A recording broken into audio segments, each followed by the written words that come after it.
자, 오늘은 이제 상속세 관련해서 몇 가지 좀 실무적인 질문들을 좀 준비를 해봤는데요. 상속세가 이제 발생하게 되면은 상속인들이 여러 명이 되는 경우가 대부분이잖아요. 이제 부모님이 한 분이 돌아가시게 되면은 이제 남아있는 배우자분도 계시고 자녀들도 있을 겁니다. 자, 이렇게 됐을 때 원래 원칙은 각각 상속재산을 받기로 한 부분에 대한 세금은 각자가 그 재산의 비율대로 상속세도 부담하는 것이 원칙이긴 한데요. 이 상속자 중에 한 명이 전체 상속세를 납부하는 게 가능한지에 대한 질문이 있었습니다. 자, 결론부터 말씀드리면은 대부분의 경우는 가능합니다. 제가 이거는 실무적으로도 상속세 신고 시에도 상속분할협의서라는 것을 작성을 하게 되는데요. 뭐 유류분대로, 그러니까 법정 지분율대로 재산을 나눠 갖겠다라고 하면은 이제 상속분할협의서는 필요가 없는데, 만약에 유류분 외적으로 누구한테는 뭘 주고 누구한테는 뭘 주고 이런 식으로 정리를 하시고 싶다라고 한다면은 이 상속재산 분할 협의서가 필수인데요. 그래서 이 상속재산 분할 협의서에서도 상속세의 부담을 누가 할 건지에 대한 내용도 쓰기도 합니다. 자, 근데 대부분의 경우는 어떤 거냐면은 이제 우리나라의 상속세가 구조상 공제가 사실 그렇게까지 많은 편은 아니거든요. 다만 그래도 그 공제 항목 중에서 가장 큰 게 배우자 상속 공제입니다. 그래서 저희는 1차 상속, 2차 상속이라고 표현을 하는데, 1차 상속은 이제 부모님 두 분 중에 한 분이 먼저 돌아가셨을 때 1차 상속이라고 하고요.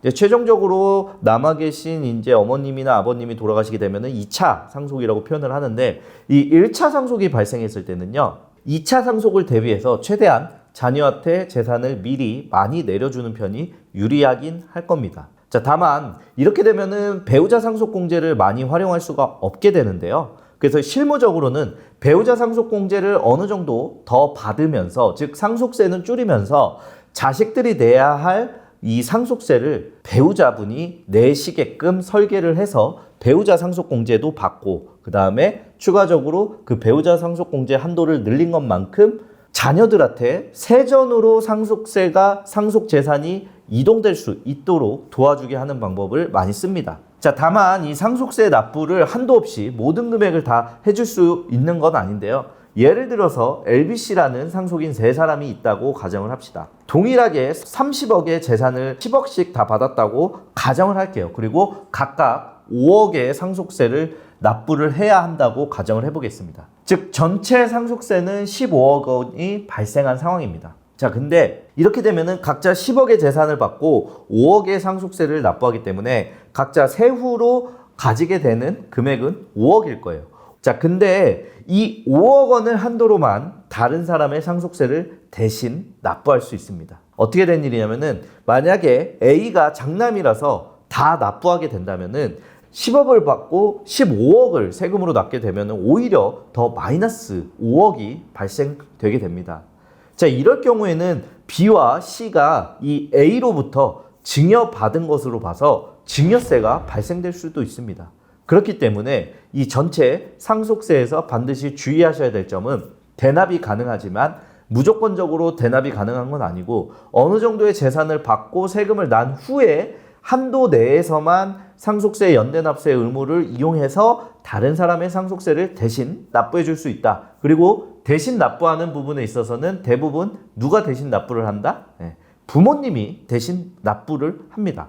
자, 그래서 이와 같은 경우에는 어떤 식으로 또 활용이 될 수 있냐면은, 배우자 통해서 상속세 부담 줄어들고, 그리고 자녀들이 납부해야 할 상속세까지 배우자가 증여세 부담 없이 납부를 할 수 있고요. 그래서 자녀들은 상속재산이 더 증가하고, 그리고 추가적으로 배우자가 최종적으로 2차 상속 개시 시점에는 상속재산 가액이 줄어들게 되겠죠. 왜냐? 상속세를 혼자 다 내셨으니까. 그래서 2차 상속에 따른 상속세 부담도 줄일 수 있는 굉장히 좋은 방법이 될 수 있다라는 겁니다. 자, 다만 이 배우자 상속공제 한도에 대해서는 정확하게 인지를 하고 여러분들이 접근을 하셔야 되는데, 배우자 상속공제는 배우자가 실제로 받은 상속금액과 그리고 법정 지분율에 따라서 배우자가 상속받을 공제 금액이 있습니다. 그래서 둘 중에서 이제 큰 금액과 작은 금액, 으로 비교를 해서 결정하게 되는데, 배우자 상속공제를 여러분들이 잘 활용하기 위해서는 최소한의 한도가 얼마이고 최대한의 한도가 얼마이고, 그리고 실제로 배우자가 상속받은 재산의 비율이 중요하게 작용할 수 있다는 점을 꼭 확인해 주셔야 됩니다. 자, 그리고 추가적으로 제가 이제 말씀드리자면은, 최근에 상속세와 관련돼서 이제 여러 가지 문의들이 많이 들어오는데요. 자, 부자분들 같은 경우에는 이제 저와 같은 회계사들한테 미리 상속이나 증여에 대한 계획을 컨설팅을 의뢰하시기도 합니다. 즉 사전 증여를 통해서 좀 증여세를 줄이고자 하는 목표들이 많다라는 겁니다. 그래서 사전 증여를 하게 되면은 최소한 10년 안에 돌아가시더라도 10년 내에 이제 상속인들한테 증여한 재산은 어차피 상속세 때 합산해서 과세가 되거든요. 근데 예를 들면은 이런 건 이득일 수 있죠. 10년 안에 돌아가시게 되더라도 상속 재산의 합산은 되지만, 합산될 때의 그 가액은 증여 당시 가액으로 합산되기 때문에 실제로 증여한 이후에 자산 가치가 상승됐다 하더라도 상속세 과세는 증여 당시의 가액으로 상속세가 계산되기 때문에 그 부분만큼 세금을 절감할 수 있는 효과를 여러분들이 받으실 수 있습니다. 그리고 추가적으로 상속재산 포트폴리오를 조금 구성을 달리 해야 돼요. 이게 왜냐면은 이제 저희가 일반적으로 표현하기에는 상속재산의 유동화 전략이라고 표현을 하는데, 부동산들만 너무 위주로 갖고 계신 분들이 상속이 발생하게 되면은 이 상속세 납부는 여러분들 현금으로 하는 게 원칙이거든요. 물론 물납이나 이런 제도들을 이용할 수도 있지만 현금으로 납부하는 게 원칙입니다. 그래서 현금으로 납부를 해야 할 때 과연 상속 재산 대비해서 현금의 비중을 얼마만큼 갖고 있는가를 꼭 따져보셔야 돼요. 이렇게 상속 재산이 부동산에 너무 많이 편중이 돼 있는 상태에서는 좀 안 팔리는 물건들을 먼저 판다든지 등의 방식으로 조금 활용을 할 수도 있는데, 근데 어떤 분들은 그렇게 얘기하시는 분들도 있어요. 아니 회계사님, 그거 안 팔리는 물건 물납하면 될 거 아닙니까? 라고 얘기를 하시는데, 사실 물납 자체를 보면은 쉬운 일은 아니에요. 그리고 물납하기에는 저희 평가액이 너무 시세보다 적게 평가돼서 납부될 수 있어요. 그렇기 때문에 물납이 반드시 우리한테 이익이 되는 건 아닙니다. 그렇기 때문에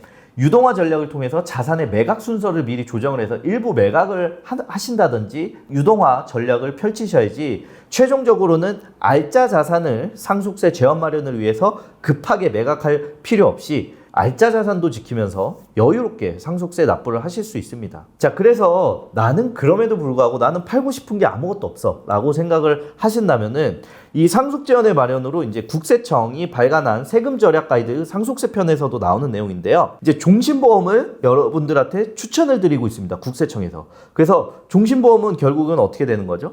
피보험자가 사망하게 되면은 사망보험금을 상속인들이 수령하게 됩니다. 근데 이 종신보험의 보험금을 만약에 자녀들이 대신 부담을 해서 납부를 하고 있었다라고 한다면은, 이 자녀들이 받는 보험 수익금은 상속 재산에 포함이 되지 않습니다. 즉 세금이 안 나와요. 그래서 이 부분을 활용하게 된다면은 부모님이 부동산 자산만 엄청 많은데 이제 일부 임대 수익이 나오는 자산을 미리 자녀한테 증여를 하고, 그 임대 수익으로 너가 나를 피보험자라고 하는 종신보험에 가입을 해서 나중에 내가 가진 나머지 부동산들이 너한테 상속할 때 이 보험금을 통해서 그 상속세를 네가 부담할 수 있도록 해라 라고 미리 이런 식으로 준비하시는 경우들도 있습니다. 자, 그래서 이 사망보험금을 이용해서 상속세 납부 제한을 마련하는 것도 국세청이 발간한 세금 절약 가이드에서 나오는 내용이니까 여러분들이 한번 충분히 고민해 보시고 활용하실 수 있다면은 충분히 좋은 방향으로 활용될 수도 있다라는 것입니다.